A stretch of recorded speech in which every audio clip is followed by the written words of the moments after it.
Hola Camilo. Presidente, ¿cómo estamos? ¿Se solucionó el problema?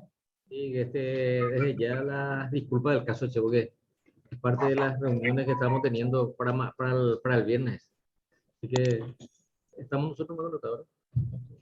Sí, ahí ¿Qué? le avisé ya a la doctora que se conecte también. Ella estaba esperando y ahora le avisé que ya estamos. Puede- Así empezamos lo antes Cuando, posible. cuando disponga Camilo. Sí, vamos a esperar un minuto. Gracias, Presi. ¿Sí? No, gracias a vos y a los que nos están escuchando.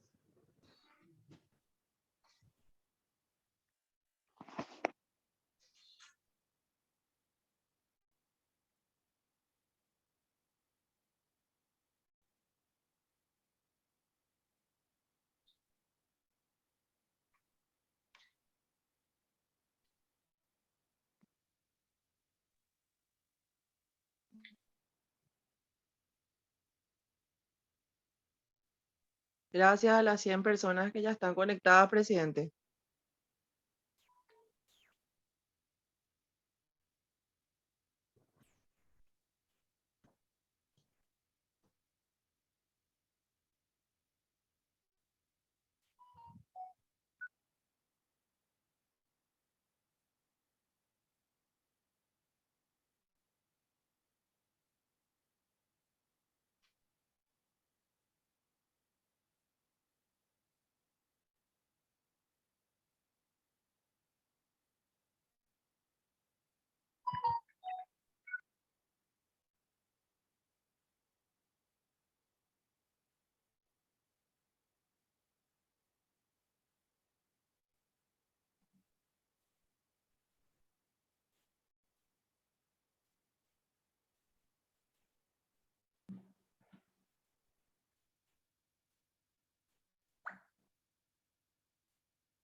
Claudia, la doctora Crisioni ya está conectada.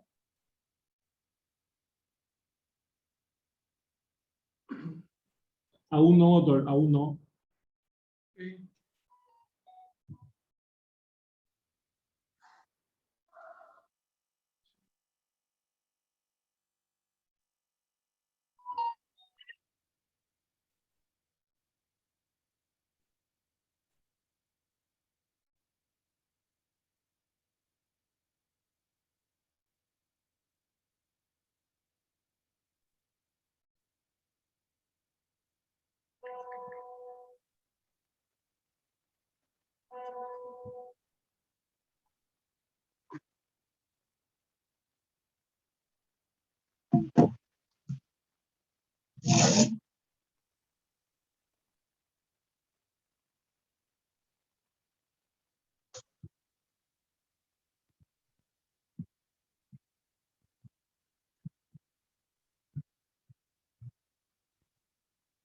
Bueno, muy buenas tardes.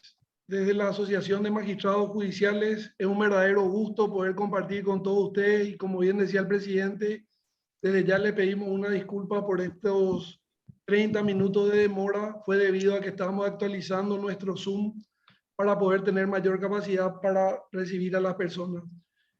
Por el Día del Magistrado quisimos presentar un tema de actualidad, un tema que está en este momento realmente en auge, el tema de la prescripción, y quién mejor que la doctora Claudia Crisioni para que nos dé su apreciación sobre este instituto que está establecido en nuestra legislación penal. Antes de presentarla a ella, le damos la palabra al presidente de la Asociación de Magistrados Judiciales, el doctor Ángel Coene, quien va a dar apertura oficial a este evento. Doctor Coene, adelante. Muy buenas tardes para vos, Camilo, para los distinguidos colegas, para los compañeros, compañeras. Fundamentalmente, agradecerte, Camilo, por el gran trabajo que estás desplegando al frente de esta comisión que presidís, porque sin lugar a dudas, en este año, en estos 7 meses, trajiste invitados de lujo como disertante de lujo, como sin lugar a dudas lo es la doctora Claudia Crisioni, que es una compañera de años que está a la vanguardia de este tema, que es la prescripción en el proceso penal paraguayo. El agradecimiento de la comisión directiva, también aclararles que la gente que no sabe que nosotros estamos festejando el día del magistrado, la semana del magistrado, y estamos ultimando los detalles para el evento final que va a ser el 26, por más que es el 25, se celebra en todo el país el día del magistrado judicial. Así que, profesora Claudia Cricioni, muchísimas gracias por esta colaboración, porque prácticamente de una u otra forma hicieron el esfuerzo para que llevemos a cabo esta charla, que sin lugar a dudas, cuando estuve hace poco en PDS, que es una emisora que está cubriendo todas las cuestiones judiciales, jurídicas, me dijeron que es uno de los temas más candentes en este momento. Yo digo eso porque estoy en el foro laboral, poco conozco de este tema, pero de todas maneras es una satisfacción, Claudia, presentarte, y estamos muy contentos, Camilo, del trabajo que hacen, y las disculpas del caso a los más de 100 conectados, y también aprovechamos la oportunidad para, después de esta tenemos otra tenida, tenemos otro evento en donde el ministro Jiménez va a exponer sobre un punto también bastante interesante, que es la carrera judicial. Le invitamos también para que participen en ese evento. Así que muchas gracias, bienvenida, Claudia, a tu casa, a esta casa que vos sabes, que vos conoces perfectamente como nosotros. Gracias, mi querida doctora. Gracias, Camilo. Gracias, presidente. Nuevamente le reiteramos todos los saludos a todos los colegas de todo el país. Vemos que está conectado gente de Pilar, gente de Encarnación, de Concepción, de Coronel Oviedo, y eso nos llena de satisfacción porque quiere decir que llegamos a todos los lugares. Un saludo muy especial a los miembros de la comisión directiva, y ahora quiero presentar a nuestra querida amiga, la doctora Cricioni, leer un breve currículum de ella, ¿verdad? Y después entrar en el tema. La doctora Claudia Cricioni es juez penal de sentencia del Tribunal Especializado en Delitos Económicos y Corrupción. Es representante del Poder Judicial en la Comisión Nacional de Estudios para la Reforma del Código Penal y Procesal Penal. Es representante del Poder Judicial en la Comisión Nacional de Estudios para la Reforma del Código de la Niñez y la Adolescencia. Es representante del Poder Judicial ante el proceso de evaluación mutua de Gavilat. Es presidenta y profesora titular del Centro de Ciencias Penales y Político Criminal de Educación Superior, y también al mismo tiempo, esto no está en su currículum, pero es doctora en Derecho, también es la hija directa del querido profesor Shone, el autor del Código Penal, y aparte una querida amiga. Entonces para mí, Claudia, es un gusto poder presentarte y que la gente realmente aproveche este conversatorio. La temática es la siguiente. Al terminar, vamos a abrir un breve tiempo para unas preguntas y después damos por concluido. Claudia, te dejamos todo el auditorio y estamos seguros de que todo va a estar brillante. Muchas gracias por tu presencia. Muchísimas gracias, gracias Camilo, gracias doctor. Un gusto, un placer poder estar con ustedes. Vamos a hablar sobre el tema de prescripción. Mi idea es, en el tiempo que tenemos, que analicemos las cuestiones así puntuales respecto a la interpretación desde el 101 hasta el 104, y claro, las consecuencias en relación al tema procesal penal y la cuestión derivada también de esto, probablemente no lo podamos hacer. Si de repente ustedes finalmente están interesados, entonces a lo mejor sí podemos ver después esto, pero lo que voy a tratar de concentrarme entonces es en la interpretación de este tema que, a ver, no sé si es actual o no, en realidad es ley vigente hace más de 20 años, pero sí, aquí tenemos que hablar de que realmente hay una cuestión de algo que no está correcto en la interpretación en algunos supuestos, y hay una cuestión que debe ser modificada desde mi punto de vista en la ley, porque aquí les voy a explicar inclusive históricamente qué es lo que pasó y por qué no está esto, y bueno, y la consecuencia en realidad la padecemos diariamente, ¿sí? Porque entonces aquí hay un problema, de antemano les digo, que debería ser modificado, independientemente de algunas cuestiones de interpretación que, bueno, sobre esto realmente desde el año 2018 ya hay jurisprudencia en este sentido, con relación a la interpretación. Entonces, lo primero con relación al 101 y los efectos de la prescripción, a ver, la prescripción impide la sanción, su naturaleza, si bien se discute, es eminentemente procesal, señores. O sea, si bien se discutía en otros siglos, pero actualmente, de verdad, les digo, nadie más discute eso. La naturaleza es procesal, la prescripción es un obstáculo procesal que impide entonces el procesamiento, la sanción, sus consecuencias jurídicas, un sobreseimiento, porque obviamente no forma parte de los presupuestos de la punibilidad.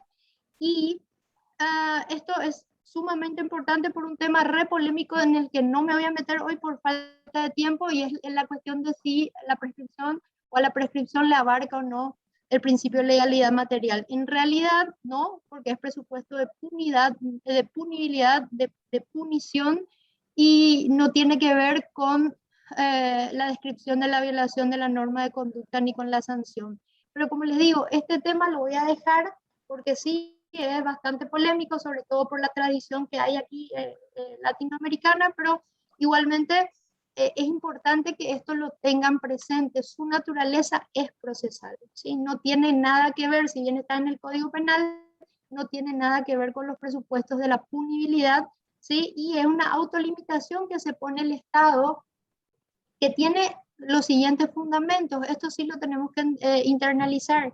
A ver, el fundamento en principio fue que, claro, con el transcurso del tiempo se diluyen los medios de prueba. Entonces, reconstruir el acontecimiento histórico es muy, muy, muy difícil. Además, teníamos que, si en el transcurso del tiempo no tenías una sentencia firme, quiere decir que algún interés en realidad no había, o que, digamos así, el injusto penal no habría causado o no merecería por eso la persecución, y entonces ese era el motivo por el cual se ponía este límite. Independientemente de eso, después va avanzando esto y también se le otorga a la prescripción una característica que tiene que ver con la imposibilidad de una persecución de hechos punibles al infinito. Entonces, el propio Estado se autolimita, pero ahora vinculado a qué? A la cuestión del plazo razonable. Hago hincapié en esto, chicos, porque acá hay muchísima confusión respecto a que en nuestro país corren en realidad paralelos dos plazos. El plazo de la prescripción se dice material porque está en el Código Penal, pero el plazo de la prescripción, y luego nosotros además tenemos el plazo de la extinción de la acción 136. Y en verdad son dos plazos que corren paralelos, que en otros lugares, bueno, en la tradición latinoamericana sí hay un plazo legal de duración del procedimiento, pero en Europa hay una así llamada doctrina del no plazo. ¿Por qué hago hincapié en esto? Porque hablan de algo así llamado, ¿cómo era teoría de los tiempos muertos? Y en realidad esto viene de una confusión respecto a la limitación que puso incluso el Tribunal Europeo con relación al plazo de duración del procedimiento, lo que para nosotros sería el plazo de la extinción de la acción. Entonces, se dan cuenta, es otro tema, ¿sí?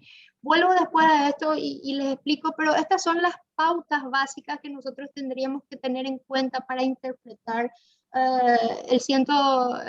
la prescripción, el 101 y su alcance finalmente. En realidad, siendo su naturaleza procesal, obviamente impide el procedimiento, y entonces, claro, en sentido práctico, señores, nadie trabaja de balde. Si bien es lo que deberías analizar a lo último, cualquier juez o cualquier persona, o cualquier fiscal o cualquier defensor o cualquier persona que respeta su tiempo, lo hace como primera cuestión, pero es por un tema práctico en realidad. Luego, entonces, tenemos el tema de los plazos, ¿sí? Y entonces aquí también hubo por lo menos hace mucho, yo creo que esto actualmente está superado, pero un problema respecto a la interpretación también de los plazos de la prescripción. Pero antes de meterme en el tema de la cuestión de los plazos establecidos, hacer hincapié en una cuestión que parece menor, pero es, si ustedes se dan cuenta, la mayor fuente de error judicial. ¿Desde cuándo empieza a correr el plazo de prescripción? Y miren, el código en este sentido es súper claro. Dice, el plazo correrá desde el momento en que termine la conducta punible. Desde el momento en que termine la conducta punible. La terminación es un paso en el iter criminis posterior a la consumación. Si eso no se entiende, señores, entonces estamos mal. ¿Me siguen? Entonces, la cuestión aquí es, diría yo, esto no debería generar problema, pero en lo que me tocó de ver sentencias o acusaciones o cuestiones así, entonces sí se nota una falta ahí de certeza, digamos, con relación a qué es la terminación de un hecho punible, que todos ustedes saben seguramente que no es lo mismo que la consumación. Y ahora ustedes me dirán, y Claudia, ¿por qué esto es importante? Por la diferencia en años, ¿sí? A ver, otra vez, por la cuestión de tiempo, no podría hacer una larga explicación respecto a lo que es el iter criminis, pero básicamente, entonces, el tema de cuándo se inicia y cuándo termina una conducta, ¿sí? Tiene que ver, el inicio tiene que ver para la punición de la tentativa y la terminación, si bien no tiene que ver para la punición del hecho punible consumado, porque ahí estamos en la consumación y no hace falta que esto acontezca en la realidad. La terminación sí es una fecha que es determinante para el plazo de prescripción. A ver, les doy con un ejemplo para que nos entendamos. A ver, la estafa. Este es el ejemplo más común. La estafa tiene elemento subjetivo adicional, ¿sí? Si estamos todos de acuerdo en esto, bueno, la estafa es un tipo legal que en su tipo subjetivo, además del dolo de hecho, requiere elemento subjetivo adicional en la forma de la intención de obtener un beneficio como contracara del perjuicio. Hasta acá me están siguiendo. ¿Sí? Bien. La conducta se consuma en la estafa en el momento en que el perjuicio patrimonial acontece, pero termina en el momento en el cual su contracara, el beneficio, se da en la realidad. Entonces, les explico esto con un caso real, era un caso del INDER y creo que ya tiene sentencia firme. No estoy segura, pero creo que sí. Bien, el tema es el siguiente. Al señor, el señor se presenta diciendo que él es sujeto de la reforma agraria, lo cual no se corresponde con la realidad. Declaración acerca de hechos que es falsa, ¿sí? El INDER cree esto y entonces, en base a eso, le adjudica una tierra. Error disposición y con la adjudicación también el perjuicio, porque sale del patrimonio del INDER el terreno y entra una obligación de parte de esta persona ahora de pagar esto en cuotas de 10 años. 5, pongámosle para que sea más fácil nuestra causa, 5 años. Y entonces cuando se consuma la conducta, pongámosle en el 2010, ¿sí? Cuando se la adjudica hay disposición y hay perjuicio, pero él se hace propietario una vez que termina de pagar 5 años 2015. Es cuando obtiene el beneficio indebido que se hace material. La Fiscalía imputó en el 2019.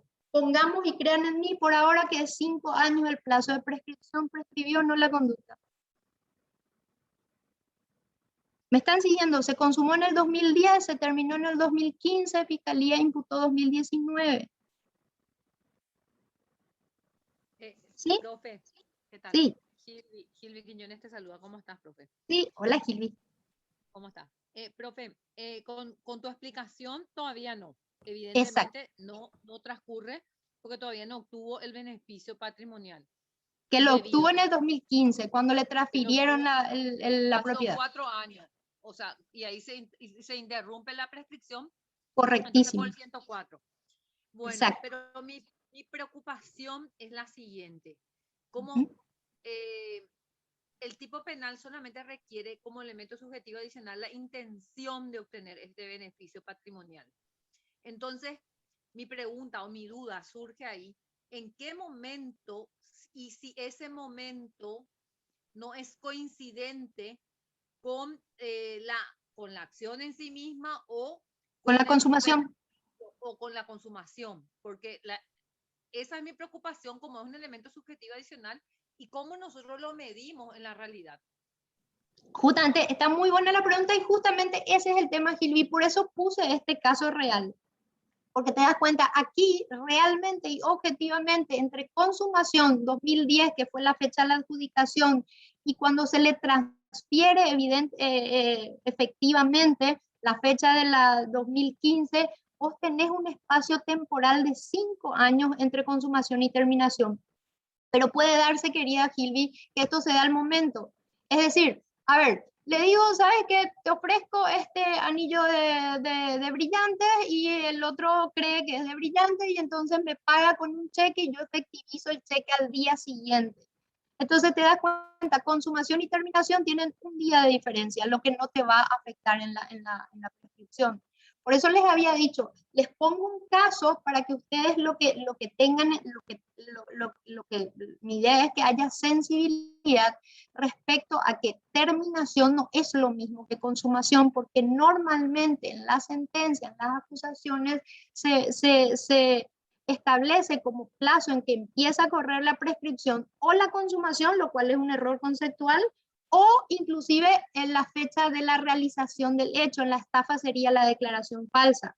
Y eso sí que, ni por si acaso, dice la ley, señores, dice terminación, y esto justamente tiene un fundamento, ¿ya? Que nosotros realmente empecemos a correr, a contar el plazo de la prescripción cuando la conducta y el iter criminis esté efectivamente agotado.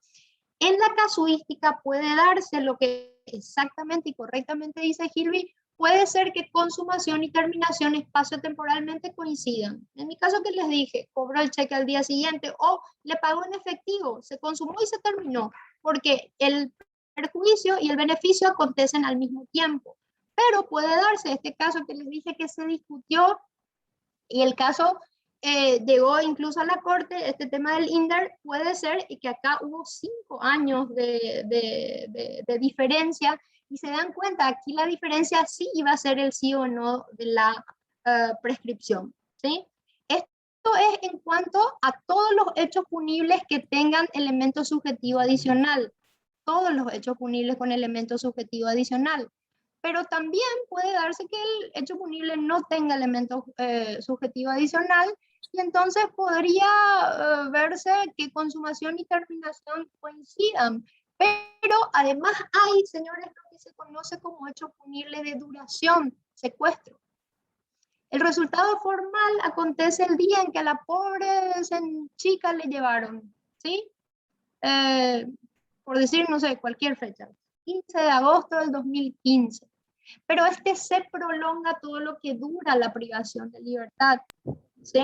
Y entonces, a ver, ese señor que está secuestrado hace no sé cuántos años, si él aparece en estos días, ojalá, cuando se consumó el hecho, hace 5 años cuando le secuestraron al pobre policía, así. Cuando termina, si él aparece mañana, entonces se dan cuenta de la diferencia.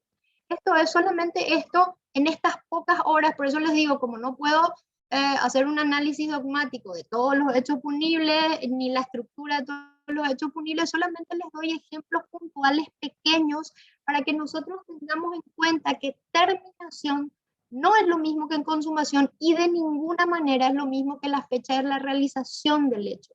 ¿Sí? Esto no importa a los efectos de la prescripción. ¿Sí? Ese es el primer punto que tenemos que ver, porque, por ejemplo, fíjense, producción de documentos no auténticos. Sí, cuando se crea el documento, pero a ver, con la intención de inducir al error en las relaciones jurídicas, cuando se materializa el error en las relaciones jurídicas, por ejemplo, en una estafa procesal, ¿ya? Entonces, tienen que tener en cuenta esto también con relación a concursos, ¿sí? Doctora, sí. en el incumplimiento del deber legal alimentario.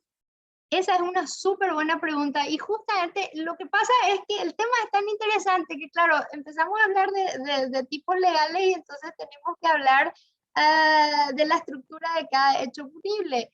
Y después me va a faltar todo mi tiempo para desarrollar todo. Pero no puedo resistir a la pregunta. Querida, esa es una omisión pura y simple, ¿sí? Entonces, se consume y se termina la conducta si hay resolución judicial del 1 al 5 de cada mes. Claro, ¿sí?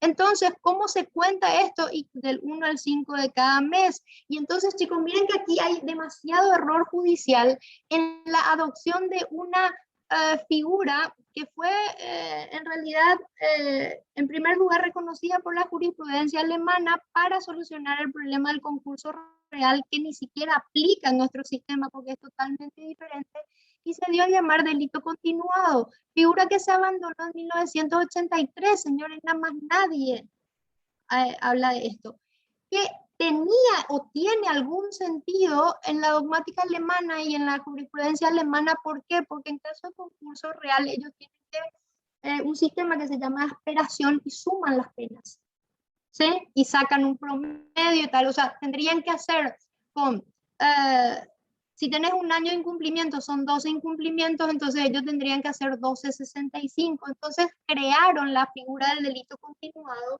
para darle el mismo efecto del concurso ideal.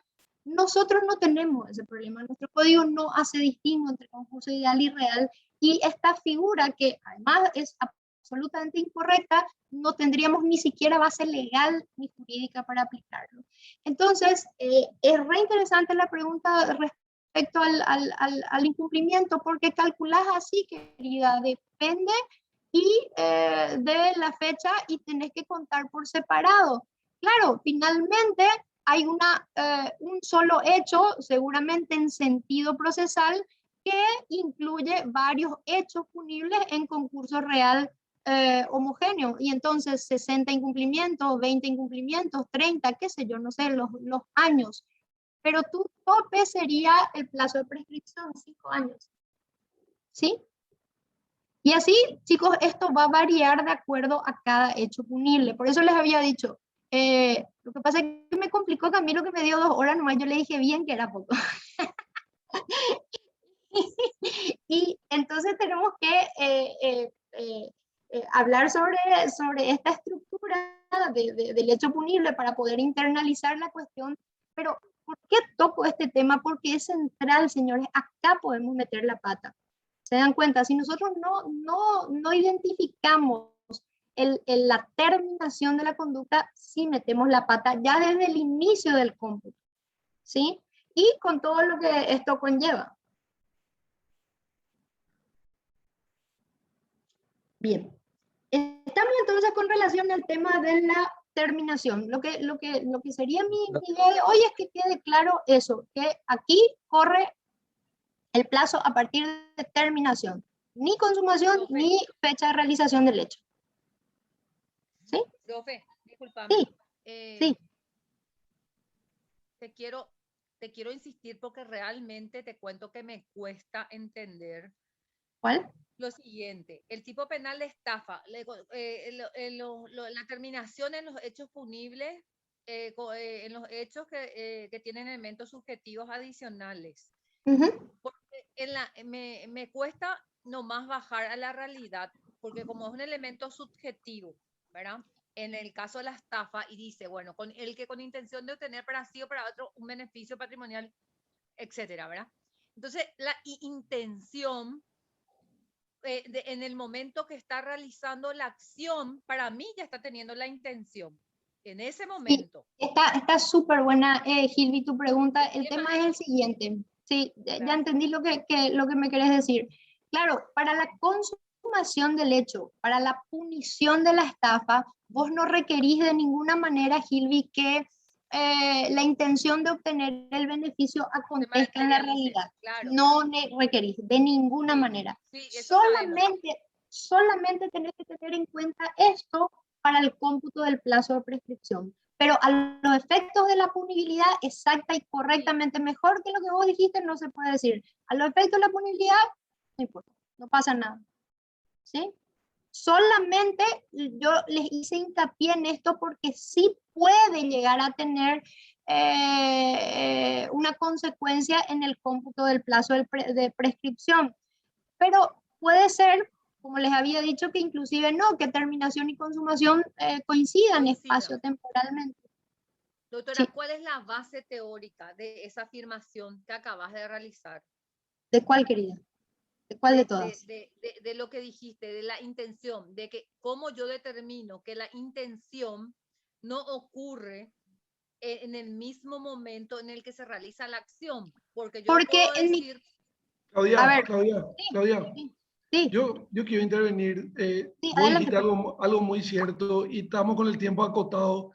Yo le rogaría a todos los participantes que hagan sus preguntas por escrito en el chat y entonces después vamos leyendo, o si no, no podemos avanzar. Ok, ¿Te parece, perdón. doctora?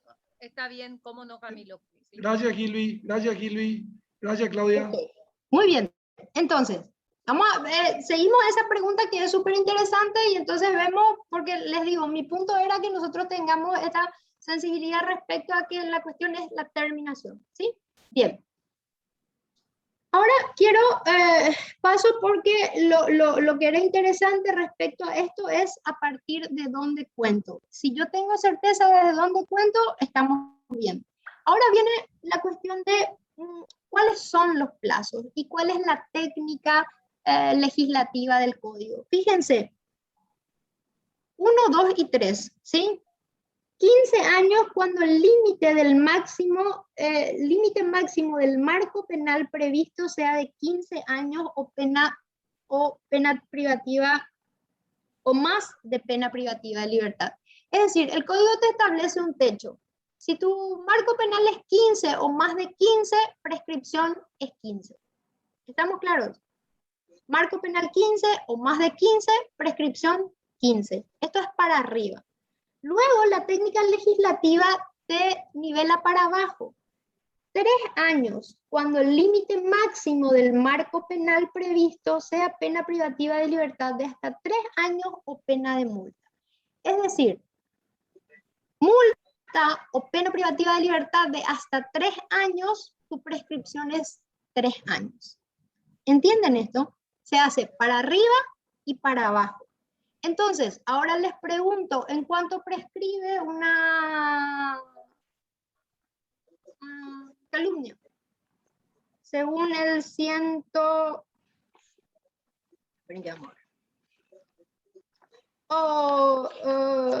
calumnia. Esperen que voy a ver. 150 pro. 150. Sí, 150. ¿En cuánto prescribe la calumnia? 3 años. 3, perfecto. ¿Se dan cuenta? 3. ¿En cuánto prescribe una coacción del 120?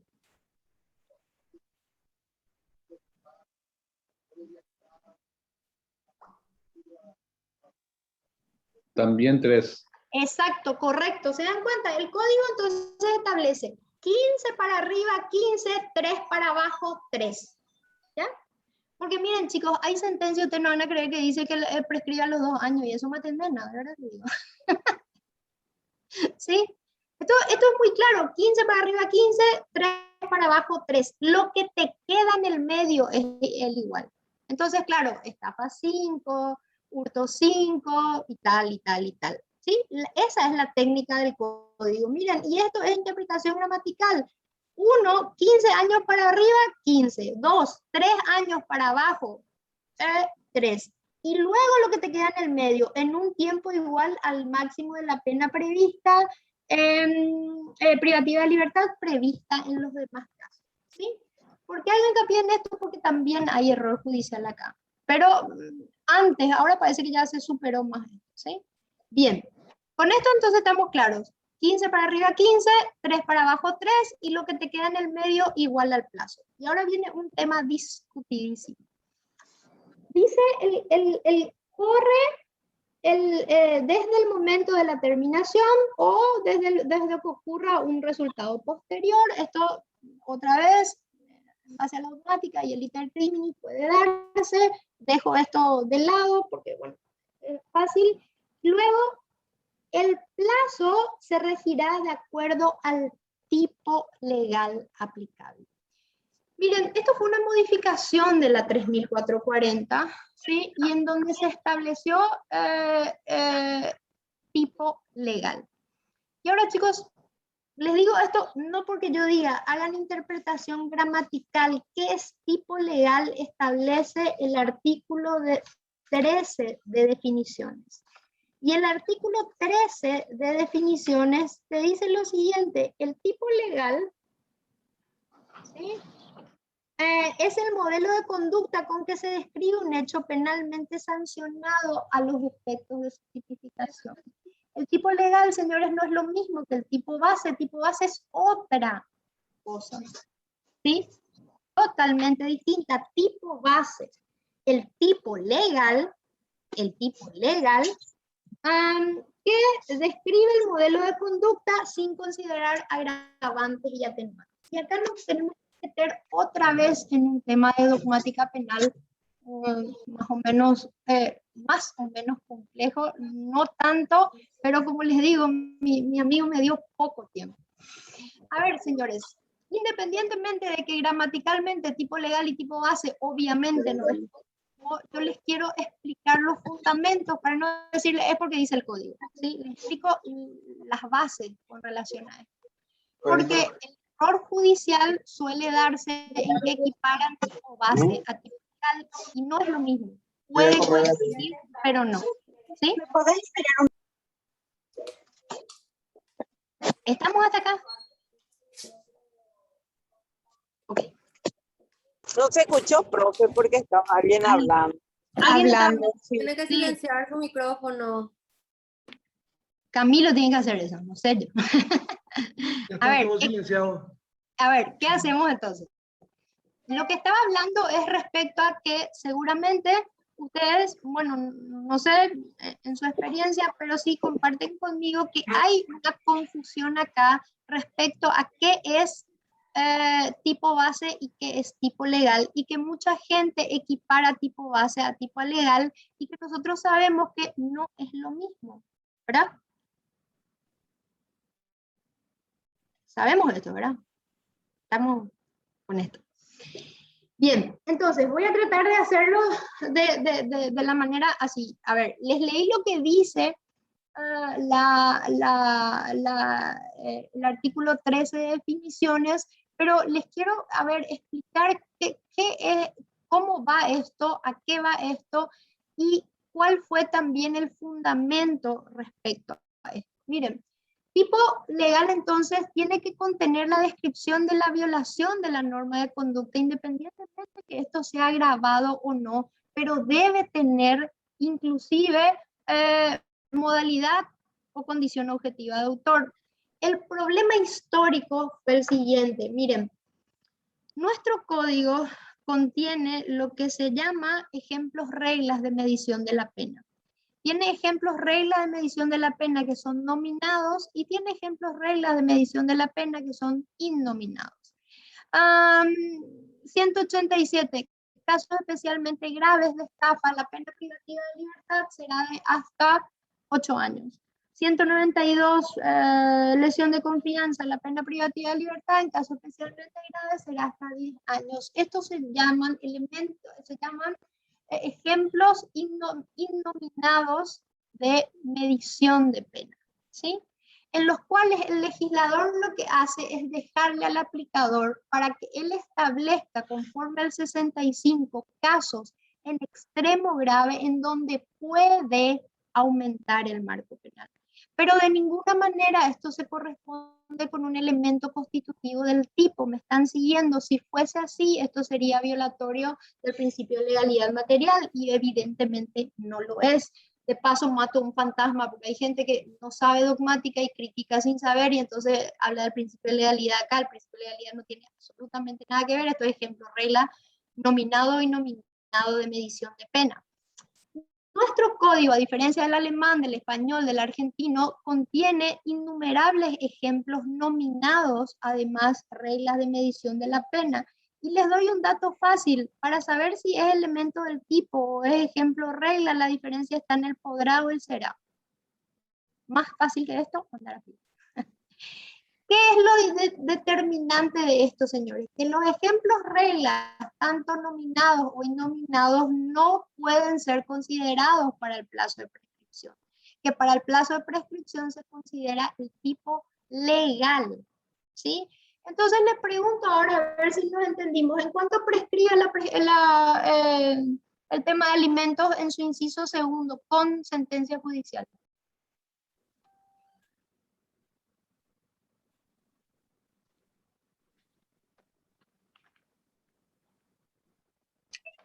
En 5 años, Claudia. Correcto, exacto, muy bien, porque eso es tipo legal. Miren, hay varias, vi sentencias en donde decían, prescribe a los 2 años porque el tipo base está establecido en el inciso primero. Eso es error judicial, señores. Como tal, error judicial. ¿Sí? En primer lugar, ¿por qué? Porque el 102 de ninguna manera dice tipo base, dice tipo legal. Y después porque denota en realidad falta de conocimiento de la diferencia. Porque además el tema de alimentos aquí es un tipo autónomo. Se dan cuenta, la existencia de la sentencia se incluye como elemento constitutivo del tipo. Entonces es un tipo legal. Entonces, 5 años. ¿Ya? Entonces, ahora, ¿podría yo decir que tengo una causa especialmente grave de estafa? Porque, a ver, el perjuicio patrimonial es de 50.000 millones, hay 300, 500 víctimas, tal, quedaron todas en la indigencia y entonces digo, el plazo de prescripción es 8 años, ¿sería correcto?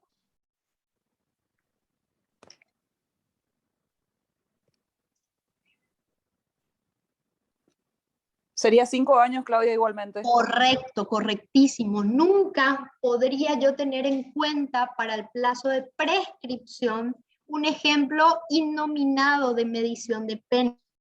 Y a eso es lo que se refiere y esa es la limitación que hace la ley cuando te dice tipo legal.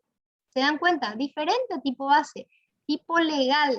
Yo debo establecer la descripción de la violación de la norma de conducta y a eso hace. Lo que nunca podría entrar para el cómputo de la prescripción son los casos innominados. Estos luego jamás. Y después está la trampita con los nominados. A ver quién pilla. Apropiación 160, inciso segundo. Hurto ¿Sí? agravado también. Hurto agravado también, 172. correctísimo. Dice podrá, ¿verdad? ¿Verdad que voy a mirar? 162. Ejemplo regla, hurto agravado. Sí. Ven que voy a mirar. Dice podrá. Cuerno del autor. Exacto. Bueno, ahora la pregunta sería, si se trata de un caso en el cual el chico, para hablar de los casos de Camilo, el Mitaí entró a sacar una imagen de la iglesia. Plazo de prescripción.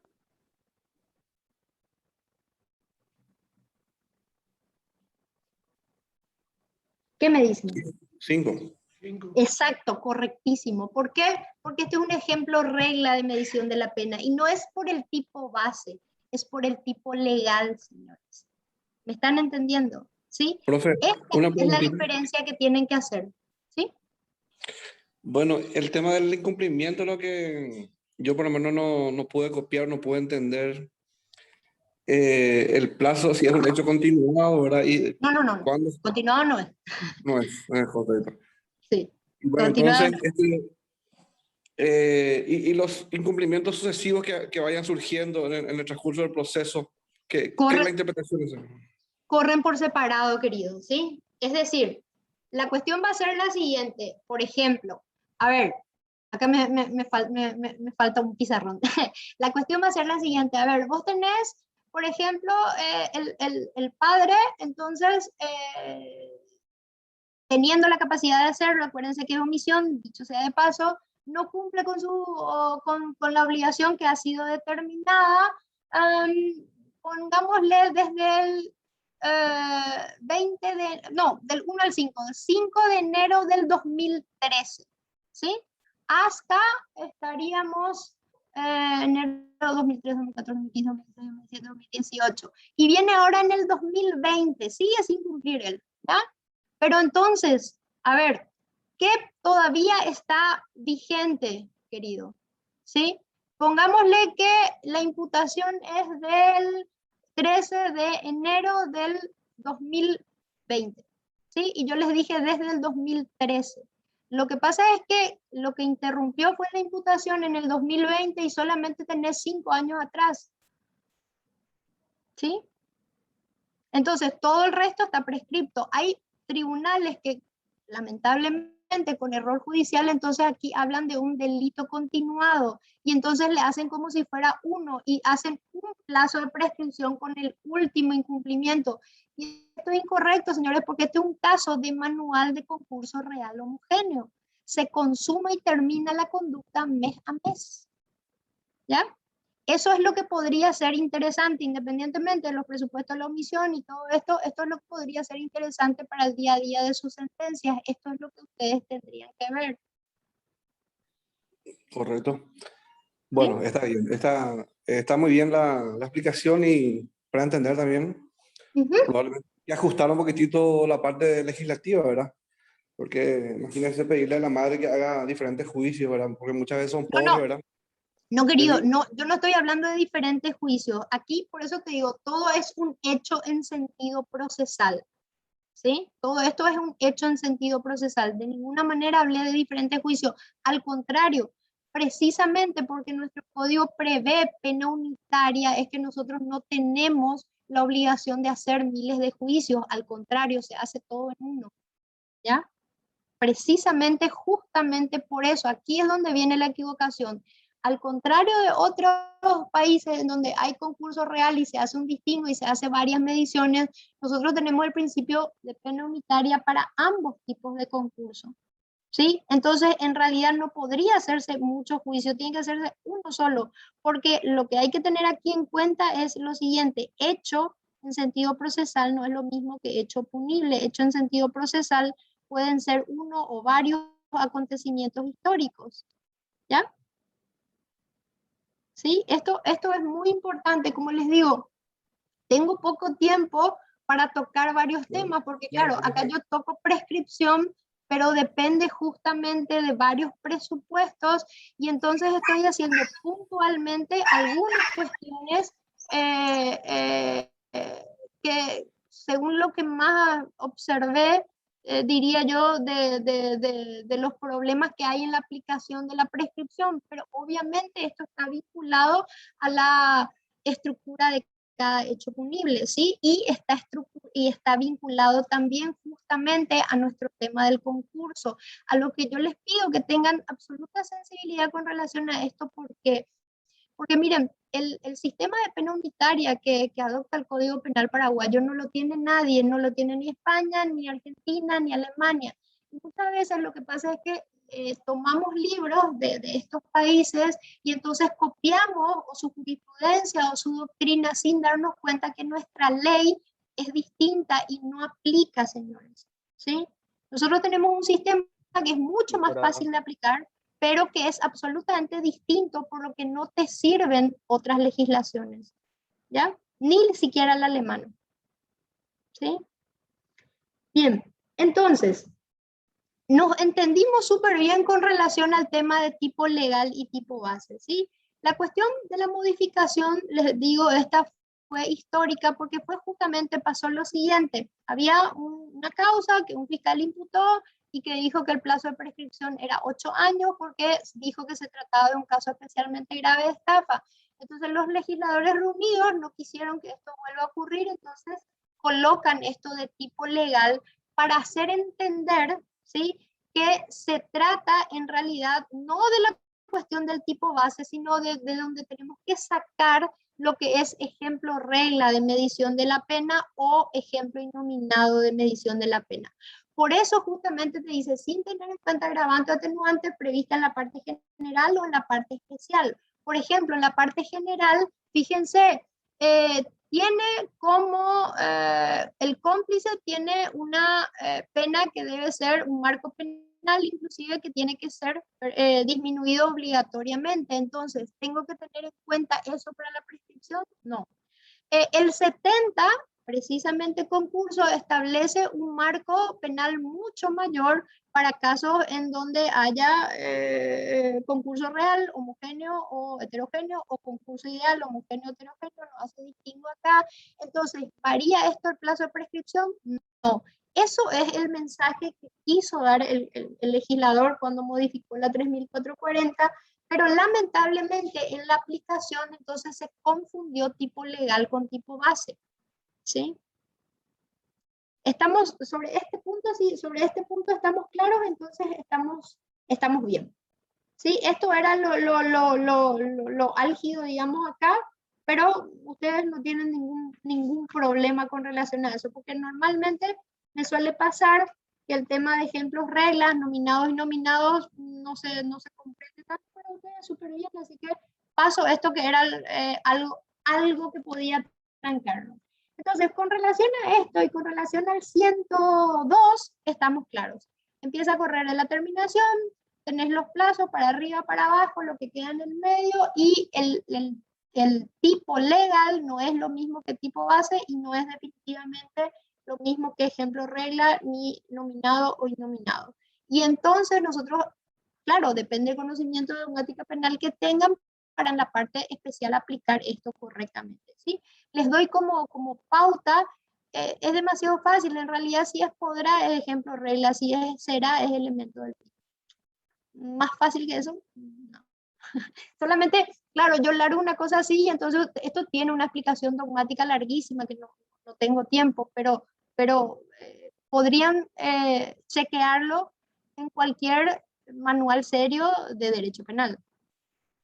¿Sí?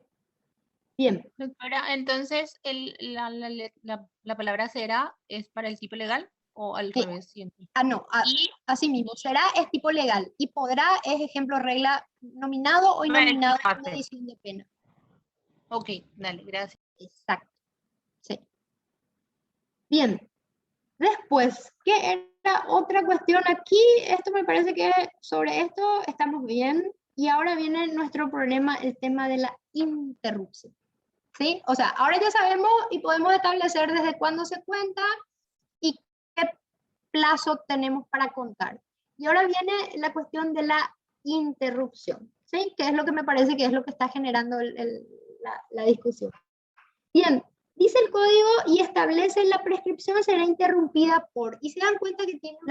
Perdón, y la suspensión, el 103 no va a hablar, doctora.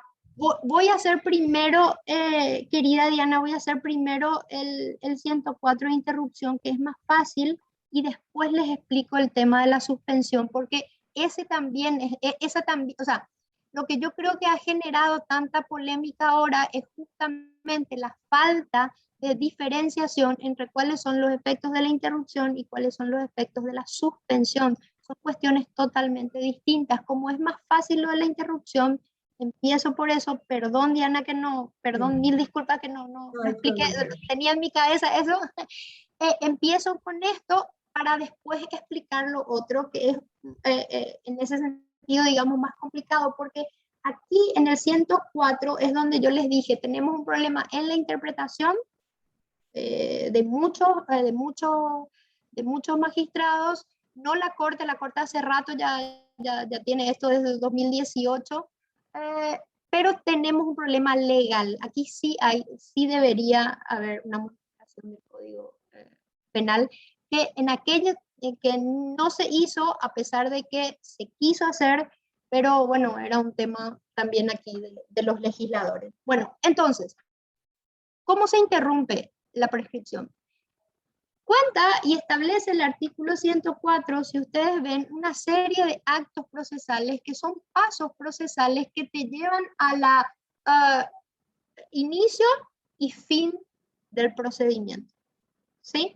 Y ustedes ahora van a ver que aquí falta justamente, y ese es el problema legal, falta como acto de interrupción lo principal, la sentencia definitiva. ¿sí? De primera instancia no está prevista. En otros países y en Alemania la sentencia definitiva de primera instancia está prevista como causal de suspensión. ¿Por qué? Porque esto está vinculado a lo que yo les había dicho. ¿Por qué se aplica un tema de prescripción que impide la sanción? Y habíamos dicho, porque tanto tiempo pasó que quiere, y si no hay sentencia, quiere decir que el Estado no tuvo interés o que la persona no tuvo interés o que el hecho no causó ninguna relevancia, por eso no hay.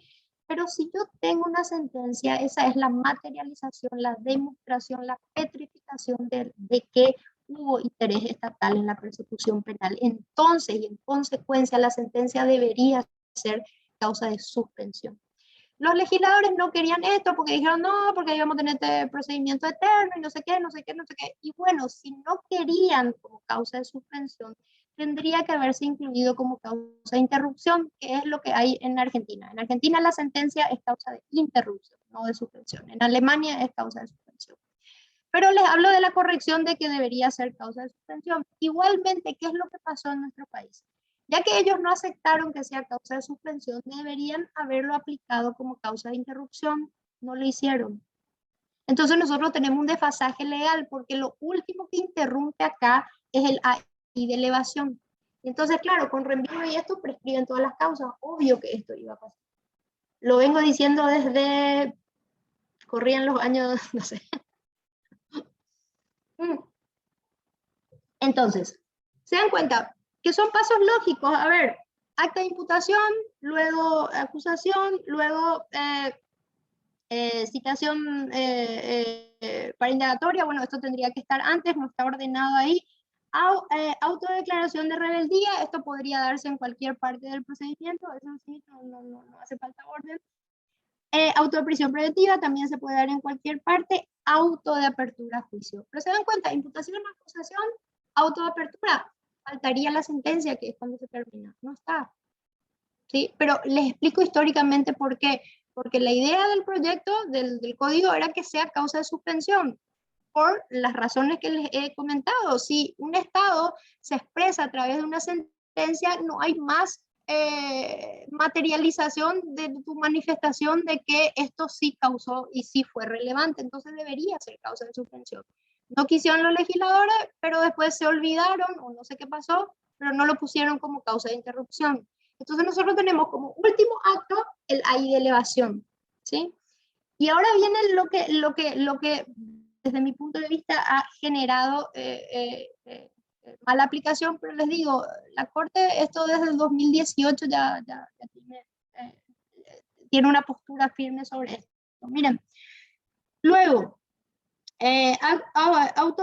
un requerimiento fiscal solicitando disposición de contenido jurisdiccional. ¿Por qué? Porque, a ver, si nosotros bien tenemos claro que el proceso formalmente empieza con la imputación, puede darse que un acto jurisdiccional anterior a la imputación justamente demuestre la voluntad del Estado a través del órgano de la persecución penal de impulsar el procedimiento. Entonces, esto se tiene también en cuenta. Diligencia judicial para actos de investigación, lo mismo, es el mismo entendimiento, ¿sí? Requerimiento fiscal de aplicación de salida alternativa cuando se presenta como primer requerimiento sin imputación, ¿sí? Porque es lo mismo, es la materialización de la voluntad del Estado de perseguir el hecho punible. ¿Okay? Bien, y ahora viene lo que dice el código: después de cada interrupción la prescripción corre de nuevo. ¿Ya? Es decir, señores, lo que no se tuvo en cuenta, que ustedes pueden leer las que van a ver desde el 2018 los fallos de la Corte, que sí ya se tienen en cuenta. El tema es el siguiente: lo que pasa es que me es difícil explicar el razonamiento que se tenía antes, porque no lo comprendo yo normalmente, pero está demasiado arraigado. Bueno, no sé, capaz ustedes ya no también, pero antes sí. El tema es el siguiente: la gente pensaba que, por ejemplo, a ver, imputé en el 2013 y entonces ahora el doble del plazo y no importa más nada. ¿Sí? Entonces prescribe la causa en abril del 2023. ¿Sí? Esto se creía. Porque se leía aisladamente esta parte, independientemente de la interrupción, el doble del plazo. Pero a ver, señores, en realidad la prescripción opera y puede operar entre plazo y plazo. Eso es lo que nunca se tuvo en cuenta, ¿sí? A ver, a saber, por ejemplo, terminó la conducta, crean en mí, que sería un tema, no sé, de estafa, y terminó la conducta en agosto del 2015.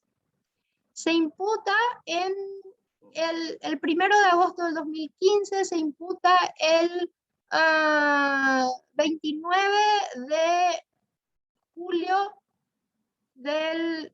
No, perdón, terminó la conducta en el 2010, pongámosle ejemplo, ¿sí?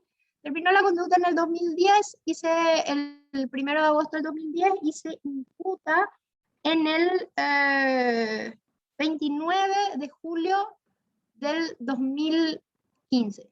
Un chiquitito antes de que corra los 5 años. Interrumpimos. Se acusa a los 6 meses. O a los 1 año, 2016. Volvimos a interrumpir. ¿Sí? Luego, 2016, ¿sí? Y luego,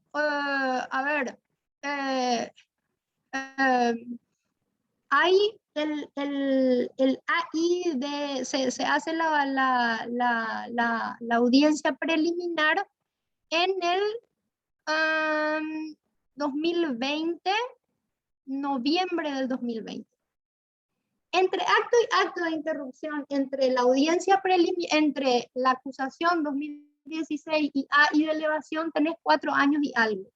No hay prescripción. Pero si sumas todo, pasó el doble del plazo, igual prescribió. Eso es lo que dice en realidad el código. ¿Me están entendiendo? A eso se refiere. Independientemente de las interrupciones, no puede pasar el límite del doble del plazo. Pero de ninguna manera es, señores, que por tener un acto de interrupción después automáticamente es el doble del plazo. Por ejemplo, fíjense esta causa. Se imputó en el 2013, terminó la conducta en julio del 2013, terminó la conducta en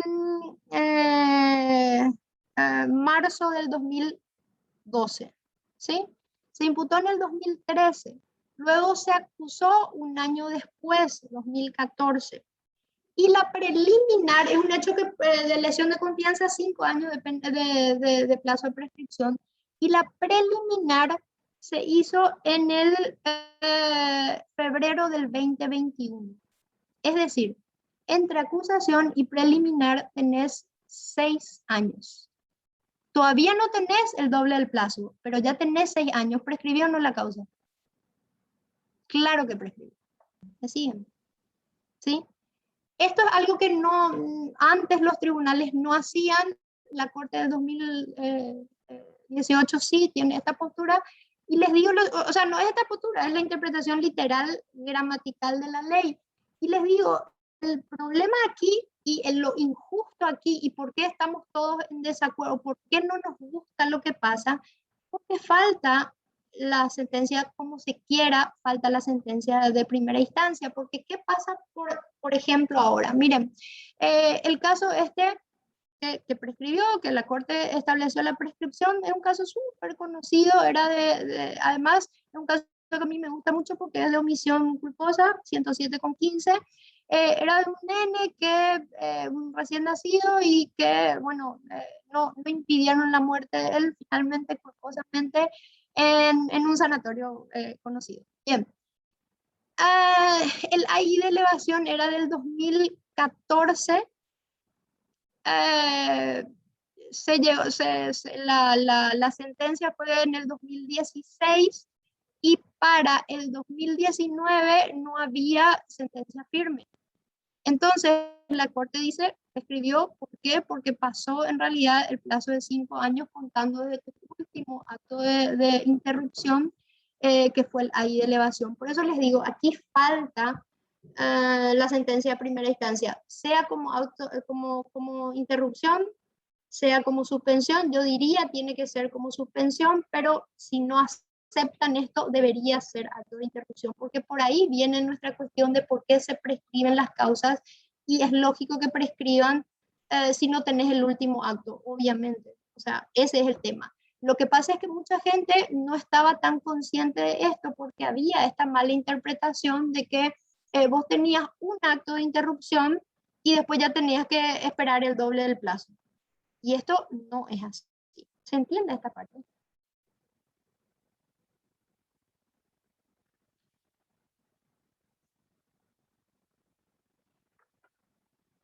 Sí, se entiende. ¿Sí? Bien. Sí. Entonces ahora vamos al tema del 103 y la suspensión. ¿Ya? Bien, el código establece lo siguiente. La suspensión y el plazo de prescripción se suspende cuando hay una circunstancia objetivamente insuperable y la persecución penal no pueda ser iniciada o continuada. La circunstancia objetivamente insuperable, y esto también lo pueden chequear en cualquier manual serio de temática penal, en realidad tiene que ver con un obstáculo legal. ¿Sí? Aquí estamos hablando de obstáculos legales. Por ejemplo, un ejemplo muy fácil de obstáculo legal es la prejudicialidad. ¿Sí? Por disposición legal no se puede continuar un proceso por evasión de impuestos si no hay antes una determinación del monto impositivo firme. Lo que dure entonces el procedimiento para la determinación del impuesto dura, se suspende el plazo de la prescripción. Entonces se dan cuenta, señores, es decir, termina la conducta de evasión impositiva en el 2014, se inicia el sumario con todo esto para la determinación, termina en el 2018, todo este tiempo, o 2019, o 2020, pasaron ya todos los 5 años, ya pasó todo, pero a ver, aquí se suspende el plazo. ¿Se dan cuenta? A eso se refiere el tema de obstáculo legal, perdón, obstáculo objetivamente insuperable es obstáculo legal, ¿sí? Que impide el seguimiento del procedimiento. Y luego se agregó en la 3440 y luego esto ahora se modificó también, creo que está ya firme esa modificación con la cuestión de abuso sexual en niños y esto, pero lo que sí está bien incluido es el tema del cumplimiento de la mayoría de edad de la víctima en los casos de hechos punibles contemplados en los artículos 128 a 140. Si bien esto es fáctico, el legislador tuvo en cuenta justamente la dificultad que tiene un niño de hacer una denuncia si normalmente el hecho acontece en el ámbito intrafamiliar y estas cuestiones, entonces dice, bueno, se suspende todo esto hasta el cumplimiento de la mayoría de edad. ¿Sí? Sobre esto lo que les quiero, justamente de lo que les quiero hablar entonces es de cuál es la interpretación de la Corte respecto a, cuál es la interpretación que tiene la Corte, sí, pero que en realidad tiene que ver con lo que es la interpretación del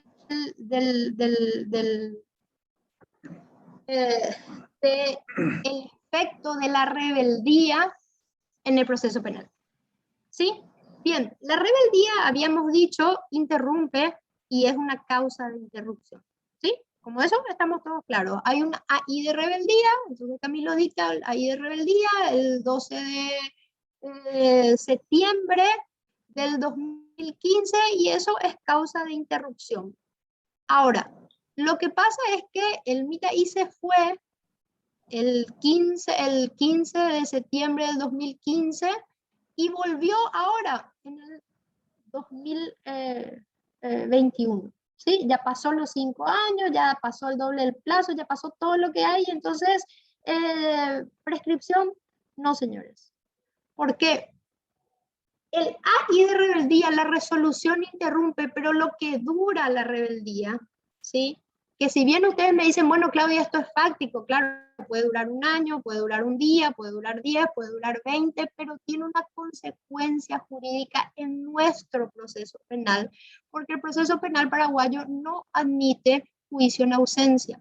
Entonces, que el acusado, procesado, o como quieran llamar, no esté, se corresponde con un obstáculo legal.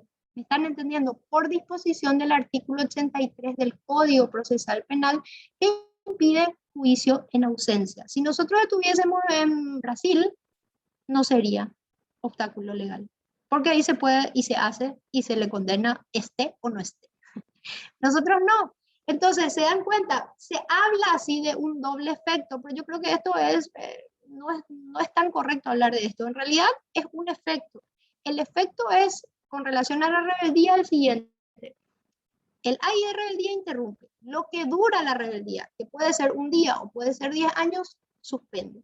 Estamos claros con eso. Y eso es lo que sacó también la Corte, yo creo, desde el año 2018. Y entonces, claro, por eso les había dicho, se mezclan acá los temas, ¿sí? Porque son, tiene que ver esto en realidad con el caso particular de la rebeldía, ¿sí? En donde lo que dijo, interpretando el 104, el 103 y sistemáticamente el Código Procesal Penal, lo que dijo acá la Corte es lo siguiente, a ver, sí, se interrumpió en el 2015 cuando se fue y se suspendió todos los años que estuvo en Argentina, que tuvo 6, 7 años, ¿sí? ¿Por qué? Pero no por una cuestión fáctica, señores, por una cuestión jurídica. El artículo 83 del Código Procesal Penal impide juicio en ausencia. Entonces, se dan cuenta, con relación al rebeldía, sí hay esta particularidad, digamos, a cómo se debe contar los plazos, ¿sí? Y después hay una resolución última de la Sala Penal que fue sumamente criticada, pero a ver, que solamente les comento porque es lo último que salió de la Sala Penal y es el siguiente razonamiento. ¿Estamos todos claros hasta acá, sí?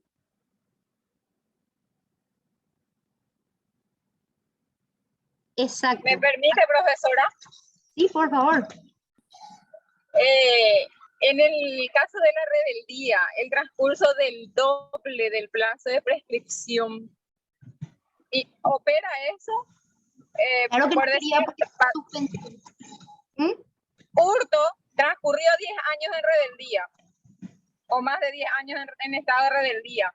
Con la última jurisprudencia de la Corte, ¿operaría de oficio una prescripción en ese caso? A ver, otra vez, vamos a separar los conceptos, ¿sí? Vamos a poner el siguiente caso, ¿sí? Está bien, vamos a poner este caso de hurto, ¿sí? A ver, terminó la conducta en el 2015. No, para que tenga margen yo. Terminó la conducta en el 2011, ¿sí? Luego se imputa, se acusa y rebelde. Se fue a la Argentina el chico, ¿ya? Y volvió ahora en marzo del 2011, volvió ahora en noviembre del 2021, ¿sí? Ya pasó 10 años y unos cuantos meses. Y entonces prescripción, no. ¿Por qué? Porque el tiempo en el que estuvo ausente, en rebeldía, no transcurrió el plazo porque ahí operó no el 104, sino el 103. Blanca, suspensión, que no es lo mismo que interrupción. ¿Me están siguiendo? ¿Sí? ¿Ya? Sí, profesora, pero según no tengo a mano mi código, lastimosamente, pero el 104, ¿acaso no prevé también el auto de rebeldía o contumacia como causa claro, de prescripción? O sea, claro, interrupción, perdón. Sí, claro, por eso les dije, justamente por eso les dije que iba a tocar primero el 104 y después el 103 y les dije, una cuestión distinta es el AI de rebeldía, que podría durar, ¿qué día, Blanca? Un día la vigencia, se le decretó rebeldía, se interrumpió y al día siguiente se levantó, no tiene ninguna consecuencia práctica. ¿Ya? Ahora, ¿cuándo opera realmente el 103? Cuando el señor se fue a Buenos Aires o se fue a la China o se fue a donde sea que se fue para evadir la persecución penal y esperó los 10 años y después vino y dijo, quiero mi prescripción. Y entonces la sala penal, desde el año 2018 y muchos tribunales igualmente antes le decían, no señor, porque aquí aplica el 104 y aplica el 103. El 104 para la interrupción y el 103 por el tiempo en que duró la ausencia. ¿Sí? ¿Se dan cuenta? Se combina. Claudia, pero no en todos los casos se tiene las circunstancias fácticas de que estuvo en el extranjero, sino Sí, no, solamente queda operada. Daba un ejemplo nomás, exacto, súper bien. Sí, yo estaba dando un ejemplo nomás. No dije que en todos los casos, estaba hablando por hablar de un caso real, ¿sí? Por hablar de un caso real. Sí, en realidad la cuestión acá... Claro. Tiene doble efecto sí, suspensivo y efecto exacto. interruptivo al mismo tiempo.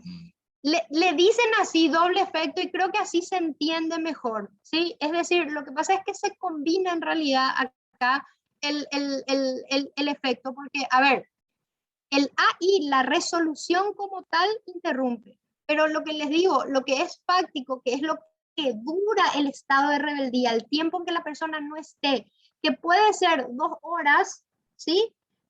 O puede ser mi caso de casuística, que él se fue del país, pero puede ser 2 horas, puede ser que no se presentó a la audiencia, se decretó la rebeldía y al día siguiente se puso a disposición y se levantó. Entonces, tu suspensión sería un día, eso no te afecta para nada, ¿sí? Pues justamente con relación a lo que me habían dicho respecto a que sí, que es un ejemplo el del viaje.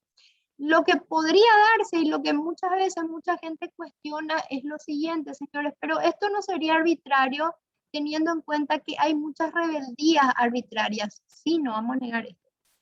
Pero por eso hay que establecer justamente si la resolución de rebeldía está fundada. ¿Sí? Porque, a ver, a mí me habían planteado, después les digo, una vez un caso en el cual se le procesa a alguien en Asunción y él estaba en prisión preventiva en Encarnación y le sacan una rebeldía y después dicen, no, que no, cuidado, señores. ¿Sí? Si realmente la resolución de rebeldía no está fundada, entonces tendríamos que ver otra vez, no me quiero meter en un problema procesal que no voy a tener tiempo de terminar, pero sí sobre algo que alguien me dijo que me parece muy interesante, tenemos que atender muy bien acá y es una responsabilidad muy grande para los magistrados y para cualquier interviniente en un proceso, la cuestión del AI de rebeldía que no puede ser librado así, digamos, arbitrariamente y sin fundamentos, ¿sí? Por el efecto, justamente. Doctora, ¿Ya? sobre el punto, ¿no se podría hacer, por ejemplo, así como se solucionó con la ley Camacho del 136, aplicarle eso mismo al 103 y por cada recurso de repente, o chicana o dilación que se va a Asunción y no viene más, a aplicar una especie de efecto suspensivo para que Sí. justamente sea Sí. una circunstancia insuperable y se congele el caso? Sí, justamente eso es lo que está detrás de esa así llamada, Julio, teoría de los tiempos muertos que inventaron, ¿sí? Justamente eso es lo que está detrás. El problema es que está por fuera de ley, eso no está en ningún lugar de la ley, ¿ya? Claro, si los legisladores se reuniesen y dijesen lo siguiente, bueno, señores, se acabó, hago lo mismo que hice con la así llamada ley Camacho, y establezco lo siguiente, no me importa. Si la persona se hace mediante planteamientos dilatorios es la que causa la dilación indebida del proceso, entonces de ninguna manera después puede venir a reclamar un plazo razonable que él mismo impidió. Ese sería, Julio, el razonamiento, pero eso tendría que decirlo la ley, ¿sí? Miren, ahí la cuestión que tendríamos que ver, yo les diría, es ¿por qué no te diría, Julio, sí, vamos a hacer esto? Porque aquí tenemos que ver justamente por qué en Europa, para el plazo de duración del procedimiento, hay así la llamada teoría del no plazo. En realidad no es que no hay plazo, en realidad es que ellos establecen 5 cuestiones para decir, a ver, en este caso hubo dilación indebida, porque ¿qué es la dilación indebida? Es cuando la causa normalmente podría razonablemente y en cumplimiento de los plazos terminar en un tiempo y no pasó, porque obviamente nosotros no podemos pretender en abstracto el mismo tiempo para un hurtito de un primario, de un celular, que para una investigación respecto a un lavado de dinero que tiene vinculación de 5 continentes y 40 imputados. Entonces, en la cuestión del no plazo, en realidad son 5 puntos los que se tienen en cuenta: la complejidad del hecho, la actuación de los intervinientes, ¿sí? Pero también la actuación de los magistrados, en el sentido del cumplimiento de los plazos de resolución. También se tiene en cuenta el número justamente de diputados, porque claro, todos ustedes seguramente tienen la experiencia de que hay 5 diputados y se turnan para recusar o todas estas cuestiones, todo lo que sabemos, ¿verdad? Entonces también se tiene en cuenta el número de diputados, el número de víctimas y la complejidad no solamente del hecho en sentido procesal, sino también del tipo legal, porque con una dogmática penal tan refinada como la que tenemos, entonces obviamente no es lo mismo un caso que otro. Pero te das cuenta, esto se establece, ¿sí? Y en base a eso se saca. Por eso yo no me animaría a decir, Julio, vamos a hacer una ley que diga, así como una paralela en la Camacho, que bueno, si vos presentás algún recurso, entonces tu plazo perdiste el tema de la prescripción. No sé si esto es realmente correcto, porque en una causa, como les digo, deberíamos tener en cuenta todos estos factores. Justamente el tema de la prescripción en el mundo es así, son plazos, digamos así, fijos. Lo que nosotros, o desde mi punto de vista, ¿por qué nosotros estamos teniendo tanto problema? Porque no está la sentencia definitiva en ninguna parte, ¿sí? La SD debería ser, como les digo, como quieran, o causal de suspensión, si me siguen en mis planteamientos de por qué es correcto que sea causal de suspensión, o causal de interrupción, pero lo que no puede seguir es que no esté, ¿entienden? Eso es lo que no puede continuar. Realmente aquí sí necesitamos un cambio. Ahora, si los legisladores, como decía Julio, se sientan y dicen, esto vamos a hacer, yo diría, bueno, va a ser ley penal. ¿Qué vamos a hacer?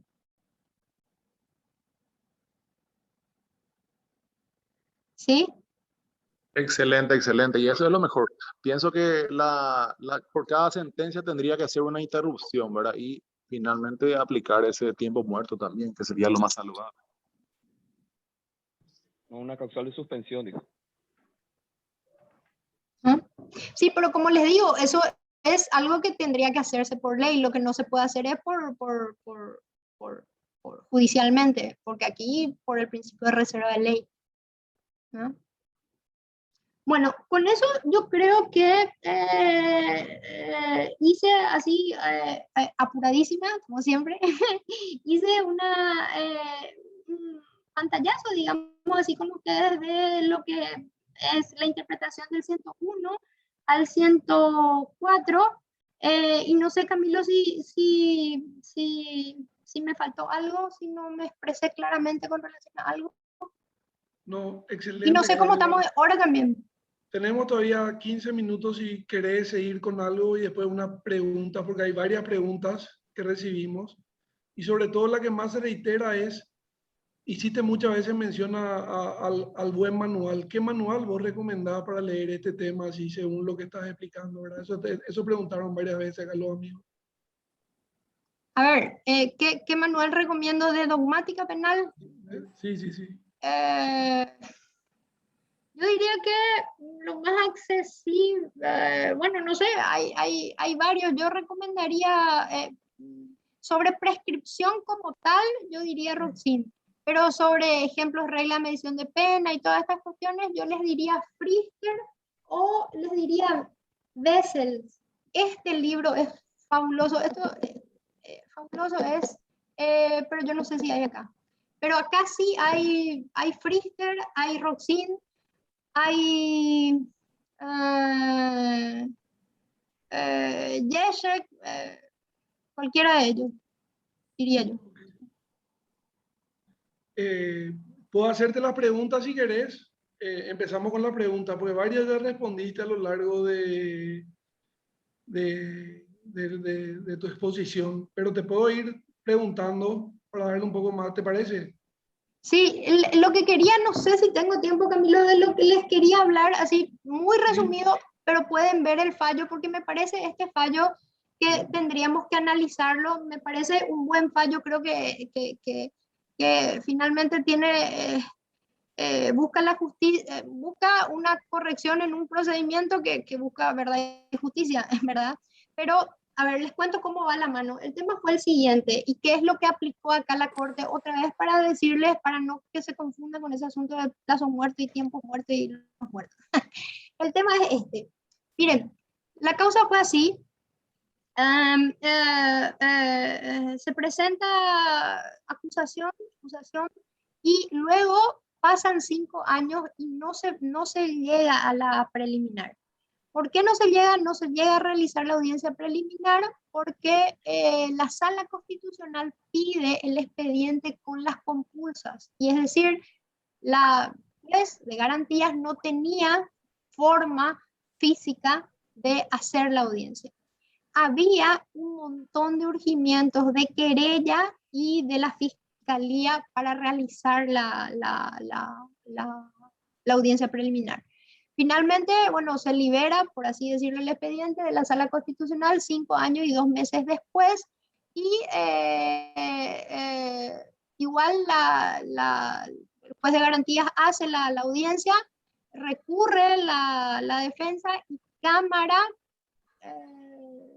sobresede diciendo operó la prescripción, chao. ¿Qué dijo la Corte con relación a esto? La Corte hizo una interpretación en el siguiente sentido. Dijo lo siguiente: a ver, la cuestión es esta, sí, pasó el plazo de 5 años entre acto y acto de interrupción, pero aquí hay un obstáculo fáctico que se convierte en legal. Hay la materialización, la demostración de que todos los intervinientes, el Ministerio Público, querella y juzgado de garantías, tenían la voluntad de realizar el acto propio de interrupción. Pero lo que pasó es que no tenían la posibilidad físico real de hacerlo porque no tenían el expediente. Y por tanto, dijo, aquí aplico 103. ¿Vieron? Obstáculo insuperable. Entonces la Corte dijo, un obstáculo insuperable para la realización del procedimiento fue que el expediente estaba en la Sala Constitucional. Pero eso no se soluciona con una copia autenticada. Claro, por eso les digo, y ahí vienen todas las críticas que vos podrías decir, pero ¿por qué no se pidió copia autenticada? Pero, a ver, hay 2 estados entonces, porque quiere decir que una parte del Estado quiere perseguir y la otra parte del Estado no quiere perseguir. Es decir, en ese sentido, y por eso quería introducir justamente Camilo este fallo, porque es re interesante. Yo les digo, honestamente creo que materialmente es justo, ¿sí? Pero claro, tiene, como ya súper bien saltaron, tiene, claro, esto, decir, bueno, pero ¿por qué no se pide una copia autenticada? Pero ¿dónde lo que está el fundamento de decir que el Estado tiene interés en la persecución? Si la Sala Constitucional también es parte del Estado, quiere decir que el Estado quiere y no quiere, y quién predomina, y cuestiones así. Estas son cuestiones para debatir, pero les digo, esto es lo último que salió en prescripción, pero, y también les hago notar, no tiene que ver con el 104, se dan cuenta, tiene que ver con el 103 y la interpretación de obstáculo insuperable, que yo les digo, en un principio y correctamente entendido, el obstáculo insuperable es un obstáculo legal, no puede ser nunca una cuestión fáctica, exactamente como me dijeron, ¿sí? Pero en este caso, y se dan cuenta, en la rebeldía no hay discusión, el obstáculo es legal. En este caso sí podríamos plantearnos esto. Y así. En este caso, perdón, en este caso, profesora, yo no comparto la opinión de la Corte porque para mí fue una salida bastante política para que no se le eche la culpa a ellos por la prescripción. Así de sencillo y de claro para mi gusto. A lo derecho viejo. A ver, así da gusto interpretar la ley. Así se puede. Bien, a ver, les digo, a mí me parece que claro que tenemos, y está recontra respeto, Cristian, tu opinión, y por eso les digo, por eso no quería dejar de compartir con ustedes este fallo, porque yo creo que esto, bueno, sobre esto nosotros tendríamos que también reflexionar, porque como eso les digo, aquí estamos metidos todos, o sea, el Estado somos todos, seamos jueces de primera instancia, seamos fiscales, seamos cortes, seamos sala penal, sea constitucional, la que sea, y en realidad tendríamos que buscar una solución a esto, porque en realidad un Estado de Derecho en el cual termina un procedimiento en donde hay una sensación absoluta de insatisfacción porque el órgano de la persecución penal o el órgano jurisdiccional no hizo lo que tenía que hacer, esto es lo que no puede seguir, ¿me entienden? Por eso les dije que este es la esencia del problema es esta, que nosotros deberíamos reflexionar sobre si en verdad es objetivamente insuperable por las chicanas, y entonces, como dice Julio, metamos una ley que diga se acabó, o realmente hay responsabilidad nuestra, sin criticarle a nadie, desde el lugar en donde estén, en donde no resolvimos en realidad el caso en el tiempo en que se esperaba. Y luego viene la cuestión de la recarga, porque, a ver, yo no le puedo exigir a alguien algo que no puede cumplir. Por ejemplo, a ver, tengo 10 juicios y todas las causas me vienen medio prescritas, que casi a prescribir, ¿qué hago? Por eso les digo, el problema acá de fondo en realidad es grave y es interesante y lo tendríamos que solucionar de alguna manera, pero lo que creo es que así no podemos continuar, honestamente les digo. Profe, ¿me permite una pregunta? Sí, claro. Bueno, en primer lugar, demasiado mucho ya aprendí esta tarde, espectacular. Ay, Le muchas saluda gracias, qué bueno. Carlos Gómez de Encarnación, le saluda agente fiscal. Oh, Bueno, encantada. Bueno, ocurre que con la sentencia que se está discutiendo de la Corte, con la rebeldía que tiene doble efecto, que es la interrupción y la suspensión también, y en mi idea, ¿verdad? Yo decía de que había un obstáculo material porque no está el procesado, ¿verdad? Y materialmente imposible de avanzar con la causa, pero usted aclaró ahora que eso es un obstáculo legal, ¿verdad? Sí. Y luego ahora con el tema de la sala constitucional que quedó mucho tiempo y eso que es un obstáculo material, no un obstáculo legal.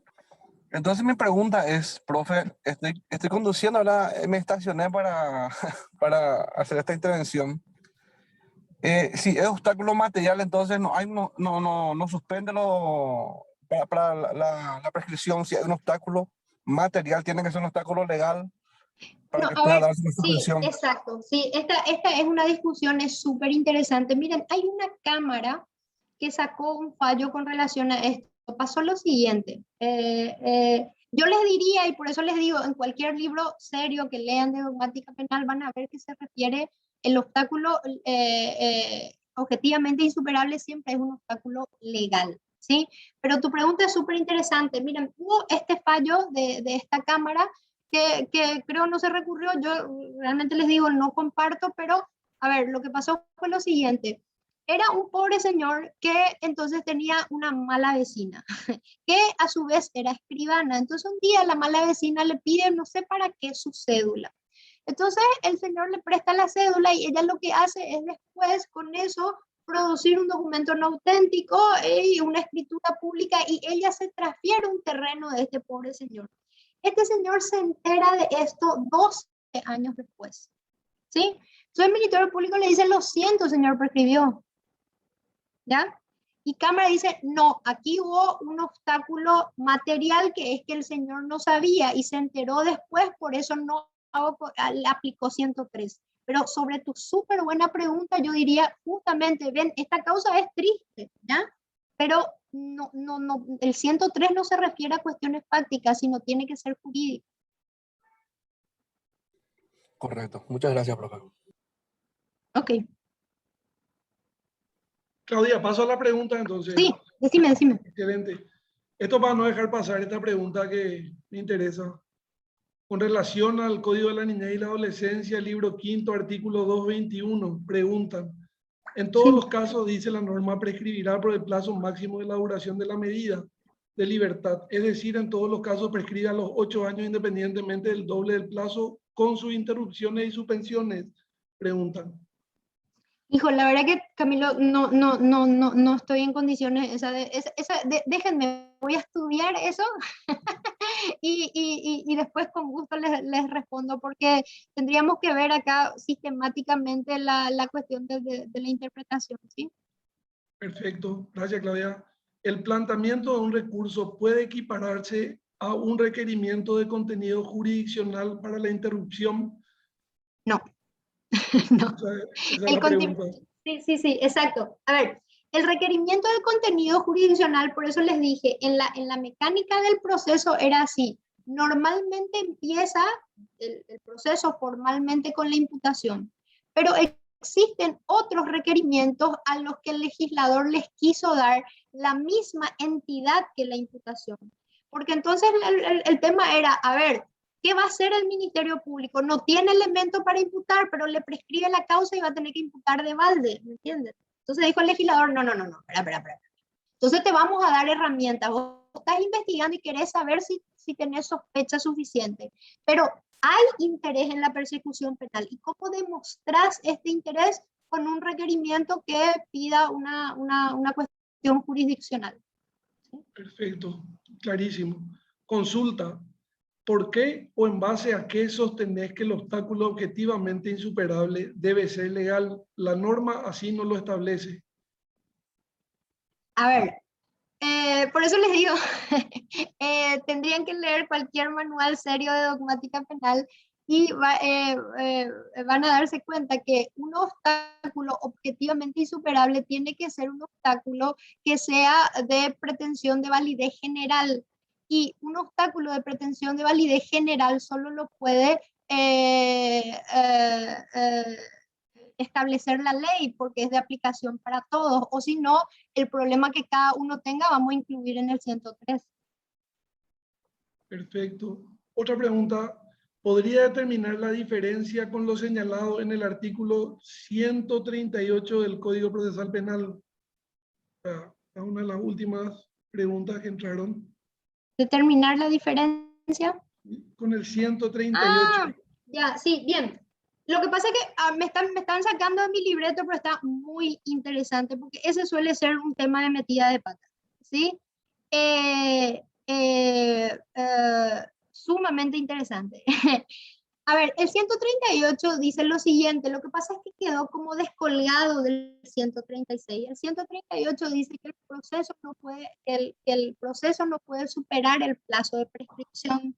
Y entonces, claro, tengan cuidado, señores, porque justamente en una causa de coacción sexual, coacción del 120, ¿sí? Con un marco penal de hasta 2 años, una prescripción de hasta 3 años. ¿Cuánto es tu plazo máximo de duración del procedimiento? Conforme a lo que dice el 138, ya no es 4 años, es 3. Súper buena la pregunta, ¿sí? Eso tengan en cuenta, sobre todo en causas de acción penal privada y esto, que siempre tienen 3 años de plazo de prescripción. Entonces, por el 138 del procesal, tu plazo de duración del procedimiento no es 4 años, es 3. Sí, eso es súper interesante, re buena esa pregunta. Miren que ahí se suele meter la pata con eso, ¿no? La sola declaración de rebeldía fundada basta para suspender la prescripción o el Estado debe hacer actos serios y reales tendientes a buscar y capturar al rebelde. Posición de la Corte Suprema, fallo 2018, dice. Sí, así mismo, exacto. Okay. Para evitar la no persecución penal, estando pendiente juicio, la Sala de la Corte Suprema de Justicia, para evitar el obstáculo, podría solicitar compulsa del expediente previo informe de en qué estado se encuentra la causa. Sí, eso es lo que dijimos, que sería la crítica a nuestro fallo. Sí. Bueno, Claudia, ¿te parece si vamos terminando por acá? Vamos a darle la palabra a la doctora Teresa Sosa y a la doctora Sara, que tiene sus manos levantadas hace rato, y con estas 2 preguntas terminamos, con el compromiso de hacer un diplomado el año que viene a través de la Asociación de Magistrados Judiciales, porque este tema evidentemente tiene bastante interés y es una cuestión que copa todos los intereses. Mira, estamos de todo el país, estamos todos enganchados acá, así que esto fue un éxito y te agradezco antes de culminar nuevamente. Adelante, doctora Teresa. Gracias Camilo. Doctora Claudia, hay una respuesta que no entendí y quisiera que por favor si podés repetir. Una pregunta se te hizo. Si un escrito, la presentación de un escrito que promueve un recurso interrumpe la prescripción, por favor, reiteres, perdón, la respuesta. Sí, dije no, no. Ok. Cuando dice Teresa un requerimiento fiscal que contenga, que pida actuaciones de contenido jurisdiccional, entonces justamente yo había explicado cuál era el fundamento de eso. Es cuando esto vos lo haces antes de la imputación y entonces ahí el Ministerio Público demuestra su interés en la persecución penal.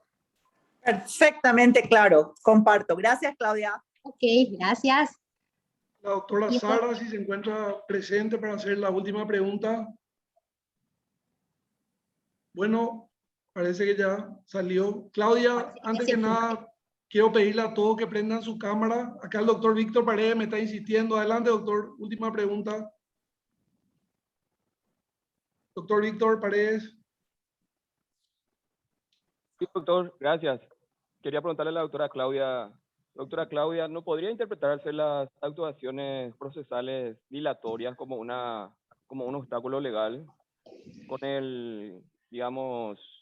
con la expresión de que el Código establece la buena fe de las partes, tanto el Código Procesal Penal como el Código de Organización Judicial? Esa es mi pregunta. Sí, mira, por eso les digo, miren, la cuestión es la siguiente, decir, a ver, tu acto dilatorio impidió materialmente el proceso, eso les había dicho, para que sea obstáculo legal tiene que ser una regla de pretensión de validez general.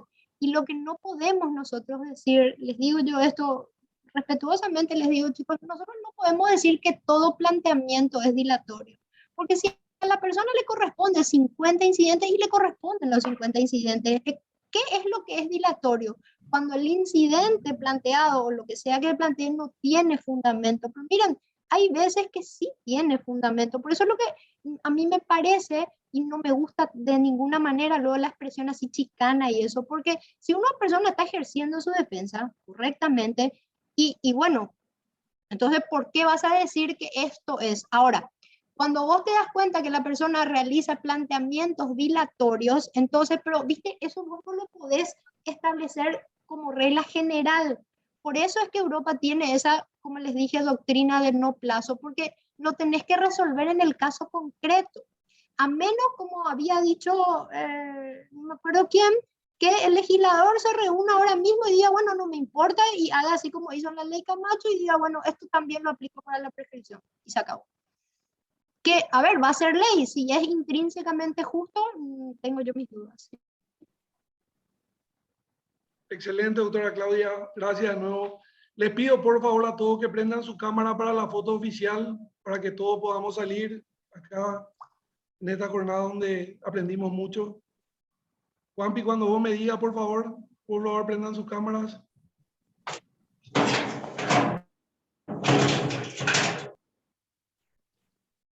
Para la foto. Bueno, muchas gracias a todos. Gracias, Claudia, nuevamente. Muchísimas Excelente gracias, curso. un placer. En febrero vamos a seguir retomando esto, así que gracias a todos por estar, gracias a todos los amigos y colegas. Muchas gracias. De la Asociación de Claudia. Magistrados. Muchas gracias. Muchas gracias. Muchas gracias. Chao, Agradecido. Excelente, Hasta luego. doctora, excelente. Gracias. Como Gracias, siempre. profe. Gracias. Chao, Feliz año. Chao, chao. Muchas gracias, Claudia. Espectacular. Gracias. Chao, chao. Feliz fin de año. Igualmente, nos vemos.